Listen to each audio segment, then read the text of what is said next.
Backing up is one of the most challenging tasks for a driver. You feel like you need to look everywhere at once. Palisade's Rear Cross Traffic Collision Avoidance Assistance, or RCCA, is there to help. RCCA helps reduce the risk of collision by using radar sensors to monitor the traffic behind you.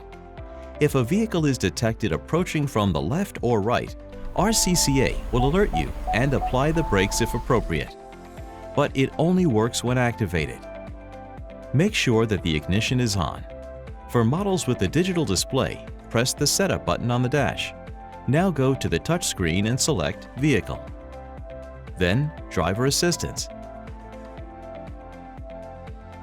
Then Parking Safety. Then Rear Cross Traffic Safety. For models without the digital display, use the LCD display control button on the right side of the steering wheel to get to the User Settings menu. Then Driver Assistance. Then Parking Safety. Then Rear Cross Traffic Safety. Check the box to activate the system. You can adjust how close you are to another vehicle before RCCA activates. Make sure that the ignition is on. Then use the LCD display control button to get to the User Settings menu. Select Driver Assistance, then Warning Timing. You will see two options, Normal and Later. If you select Normal, the system functions at a sensitive level, alerting you early to potential incidents. If Later is selected, notifications will occur later than in normal mode. Be aware that changes to warning timing are universal. They can impact other safety systems. If you have selected Later on another safety system, it will apply here as well. You can also set the warning volume of the alert. Make sure that the ignition is on. Then use the LCD display control button to get to the User Settings menu. Select Driver Assistance, then Warning Volume.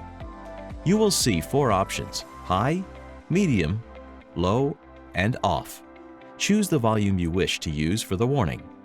Be aware that changes to warning volume are universal. They can impact other safety systems. RCCA only functions if you are in reverse and moving backwards at less than 6 miles per hour. It helps detect cross traffic traveling more than 5 miles per hour and less than 22 miles per hour up to 65 feet away. Once a vehicle is detected, it sounds a warning chime. A warning on the outer edge of the side view mirror will flash, and an alert appears on the LCD display. If the rear view monitor is on, a message also appears on the touchscreen. If a collision is likely, RCCA may apply the brakes for about 2 seconds. Please note that each time you put the shift lever in reverse, RCCA will intercede with automatic braking only once if cross-traffic collision is likely. After the brakes have activated, you must then take control. Hyundai's Rear Cross Traffic Collision Avoidance Assist System is a valuable safety tool, but it is not in control of your vehicle. You are. Always keep in mind that safe driving is your responsibility.